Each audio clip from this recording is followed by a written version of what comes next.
Oh man, this is, for anyone who doesn't know, my favorite game ever. Okay, and this, I feel like this cover is all you need to see on why. It's just such a cool game, and I love the aesthetic, and I've always loved the combat and the bosses and the lore and everything about it. Right, first time I played this was like a year ago, and I loved it, and that was on PlayStation Plus, and I just bought it, and I'm so excited to finally play it again. I don't know if I'll make this a series, but I at least want to make a video about it. And just listen to the soundtrack. Hold on.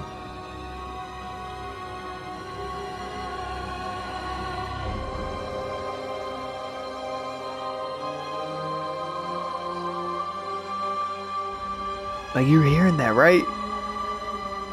This game is, I don't know. I'm gonna just stop yapping and get into it. Now, this is a New Game Plus playthrough that I was on last time I played the game, again, like a year ago. I'm just gonna abandon this run, make a whole new character. Alright, I'm not gonna spend too long on the character creator, because, you know, I've already done all this. We'll just name him PP Nugget, as always. Wait, I don't remember if my other character was named PP Nugget or not. I might get him confused, whatever. Origin. I'm gonna pick the one with the most strength, because believe it or not, even with how hyped up the strength builds are, I've never tried one before. So, I think this is gonna be my first ever strength build. Look at this place. Oh my god, I mean, I know it's just like a doctor's office, but, dude, I don't know. Oh, oh, dude, I forgot it's X to inspect now. I'm so used to it being triangle in Elden Ring. Scroll, seek pale blood to transcend the hunt. Okay. Yeah, I don't know when I'm gonna upload this, but I'm currently recording this like right after I uploaded episode 7 of the Elden Ring series. So I'm again not sure when I'm gonna upload this. And, you know, like most people have like a comfort game, like I don't know, some people it's like Minecraft or like Animal Crossing. Some people are like me and it's like Dark Souls or something. This is my comfort game. I don't know why, it's just something about Bloodborne is really like appealing to me. And I don't remember which gun I picked. Whoops.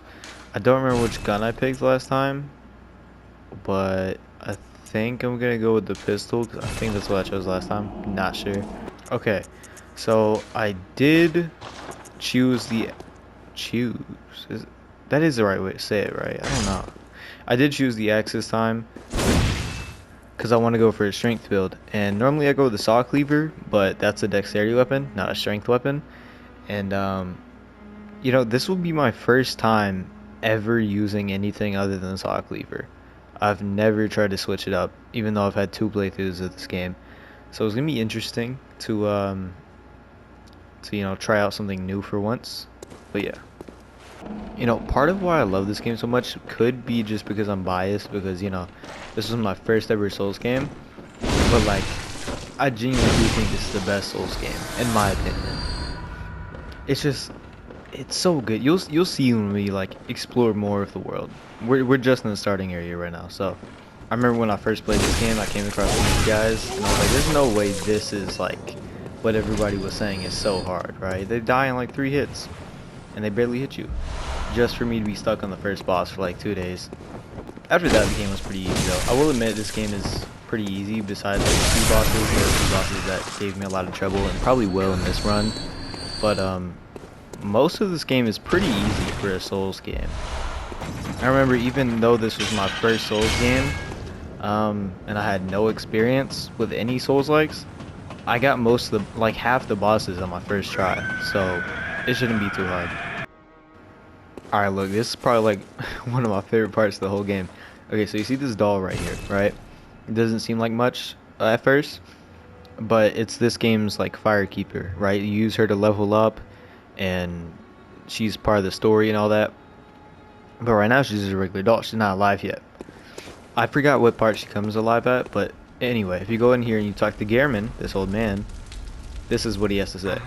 You're welcome to use whatever you find. Even the doll, should it please you. I don't know what, that was so funny to me on my first playthrough. And it's just like coming from an old, especially because he was whispering that. That sounds so creepy. And since you don't know this doll is gonna be alive yet, you know that sounds super wrong. But obviously he doesn't mean it like that. He just means like, you know, level up and everything. I don't know if that was intentional or not though, because he was whispering. You know, I feel like that was intentional. I don't know. That was pretty funny. And a lot of people really complain about the fast travel system in this game because in the rest of the Souls games, you just go to a bonfire and warp. But in this game, when you go to the lamps, which is this version's, which is the bonfires of this game, instead of letting you rest and just warp from there, it takes you to this place, which obviously includes a loading screen. And to fast travel, you have to go up to one of these gravestones, and every one of these gravestones is a different area in the game. And you go up to the gravestone, and you click where you want to fast travel to. And a lot of people don't like it. They say it's too long. But honestly, if you're on a PS5, you know, it doesn't take that long. And I think it's pretty cool. I don't know how long it takes on PS4, though. By the way, look at this scenery. Look at... Hold on, wait. Let me get a good shot. It's kind of hard to. All this stuff in the way. Okay, there we go. Look at all that. And this is just the starting area. There's way better areas than this. This whole game is a masterpiece. I swear. Oh yeah, and one really cool feature about this game is that instead of being able to two-hand your weapons, you can actually switch your weapon to a completely different moveset. So right here, it's a one-handed weapon. And you see it got that little moveset right there.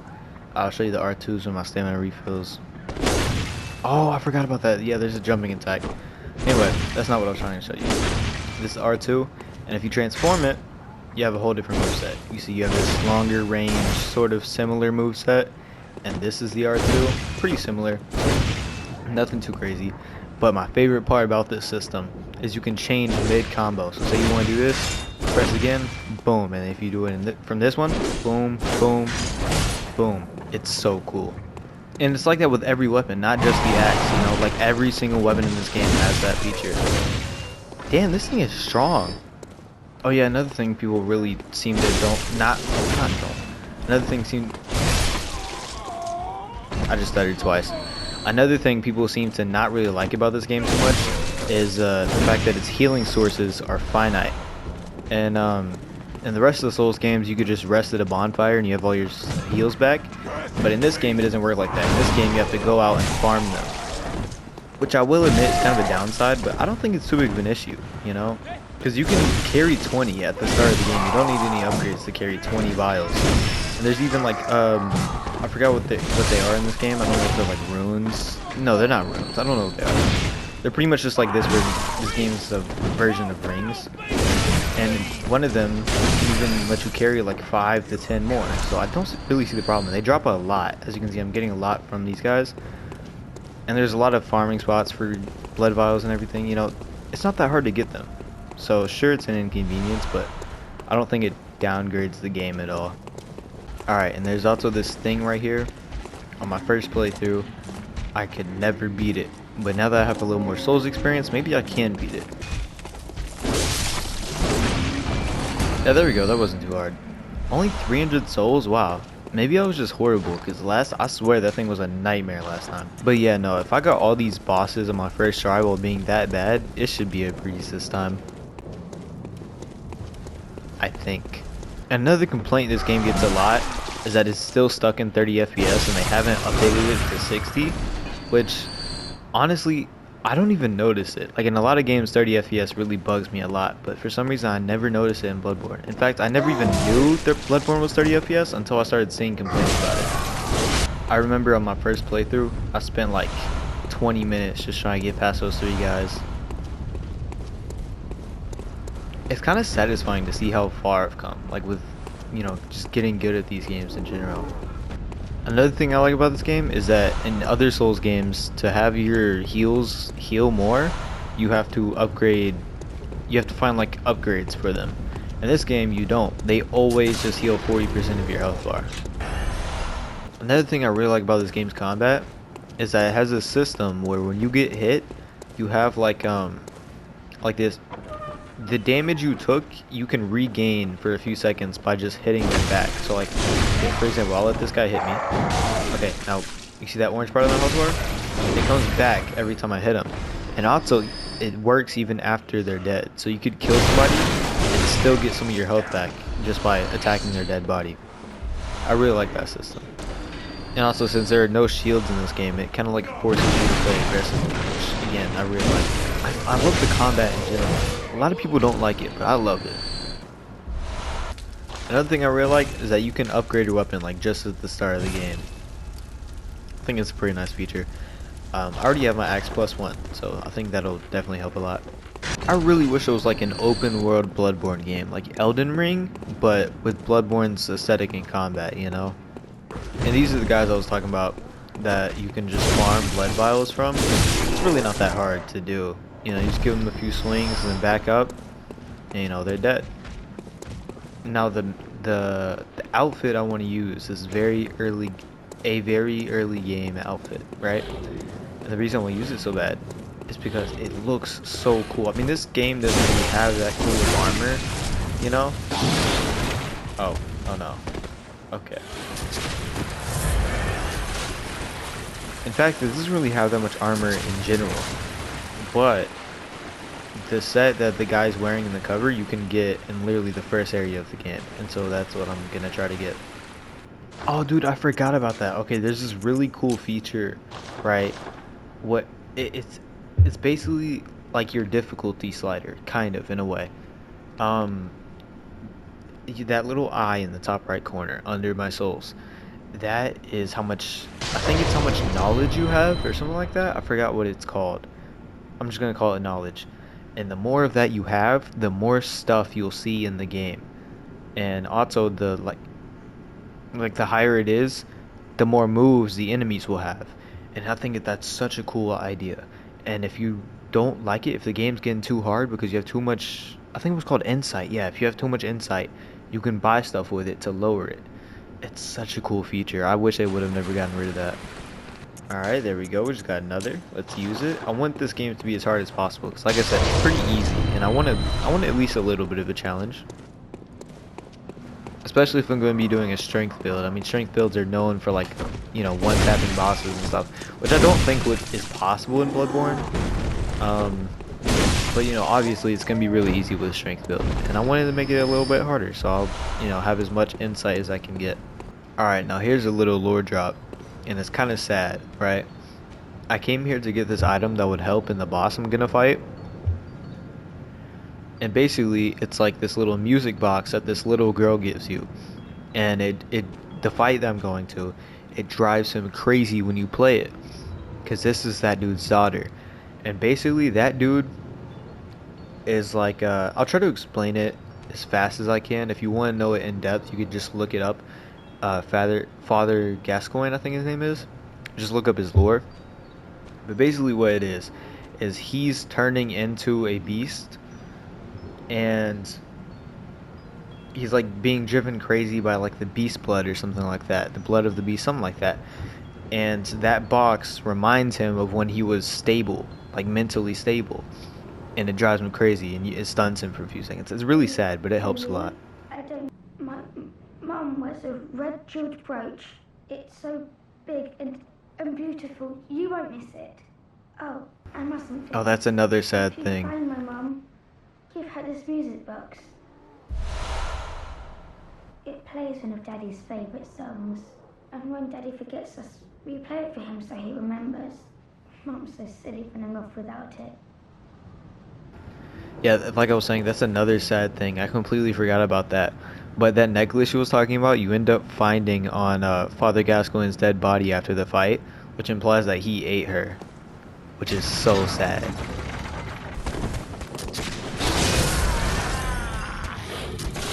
Well, there's the first death of the run. Hey, wait, where's my blood stain at?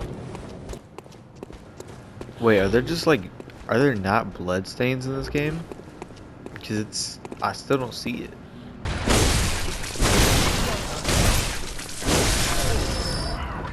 Oh, that's how. Okay, I completely forgot about that system. There's no bloodstains in this game. To get your souls back, you have to kill the person who killed you.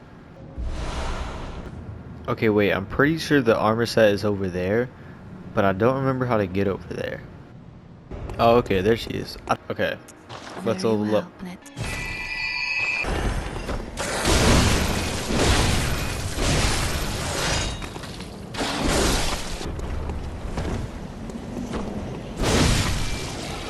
Yeah, no, I was really bad last time I played. I remember I spent like, no joke, like 4 hours trying to kill these two wolves. There we go, there's the armor. Oh yeah, that's much better. This is the armor he was wearing on the cover. I love this armor so much. Now that we have this, let me just farm a few levels and I'll go fight Father Gascoigne. Yeah, no, I'm not gonna lie. I don't really feel like farming right now. I'm just gonna go straight to Father Gascoigne and just, you know, hope I'm good enough. Which I probably will be. I think I've gotten a lot better since my first playthrough, so I should have this pretty easy. Alright, here he is. Let's go.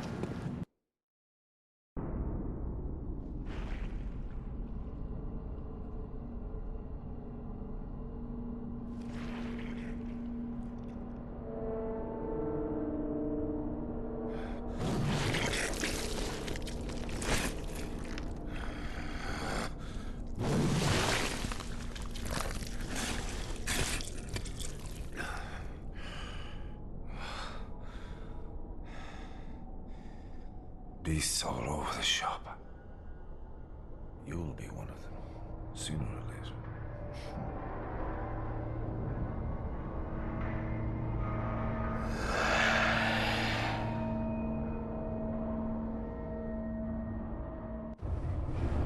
Alright, let's see how good I do this time.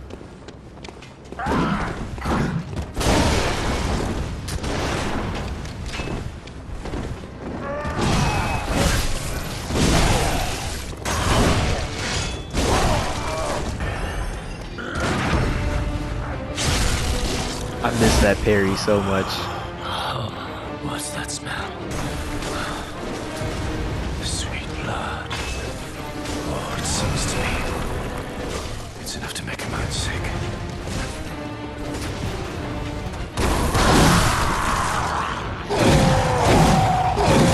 Oh, so close, dude. I fumbled. It's because I was trying to parry him in a second phase, but I don't think you can.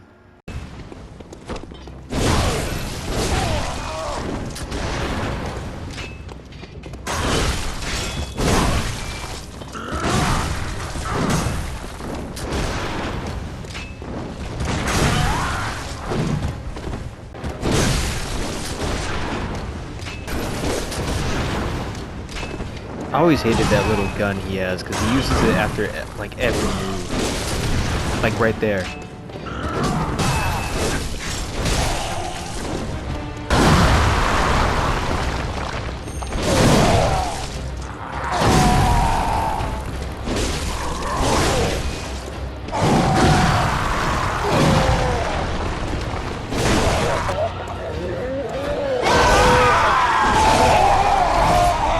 There we go.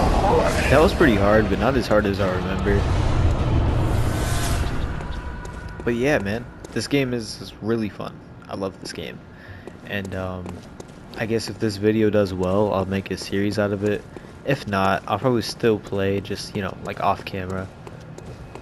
But yeah, you know, if anyone wants to see more of this, let me know. Like, no joke, I will make an entire series out of this if just one person wants me to. Like, it's such a fun game, I don't mind making a series out of it. But yeah, I just wanted to kind of, you know, make this video just because I love Bloodborne so much. And my first playthrough was before I started my channel. And I realized that I've never made a video on it. I was like, why not? It's such a good game. So, yeah, that's about it. I'm gonna level up. Well, I what is it? don't remember if I have enough to Very well, upgrade my Bled. weapon. Let me check. Okay, I don't. I need one more. Anyway, yeah, that's about it. I see you in the next video, whatever that may be. Bye-bye.